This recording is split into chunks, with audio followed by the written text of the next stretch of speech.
Good morning, 4,307 subscriber. Thank you so much sa pag-support guys. So bali dito guys is katatapos ko lang po dyan mag-display ng tindahan. So fast forward po tayo. Ito po yung update ng Tamasdico Market. Wala pa masyadong tao.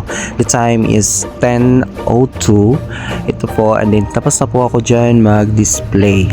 So ito na po yun, kabilang tindahan is tapos na po ako dyan sa may plasticware, and then fast forward, upo muna tayo ng konti dyan. Din pagkatapos ko pumupo ay pumunta ako dito sa isang tindahan na kay Buhay Palengke. Shout out kay Buhay Palengke. Subscribe niyo po siya, and i-follow niyo po siya sa kanyang Facebook page. So ayan, so bali dito ang sa kabila, ayan, kahit sa may karnihan is wala pa masyadong tao. So after ko dyan, pumunta ako dito sa may kabila din at mayroon pa ako ditong binili. So ayan, shout out. Then ayan, pabalik na ako ng tindahan. Nadaanan ko tong mga nagkukwentuhan. So hanggang dito na lang mga ka-idol. Happy Friday! Bye-bye!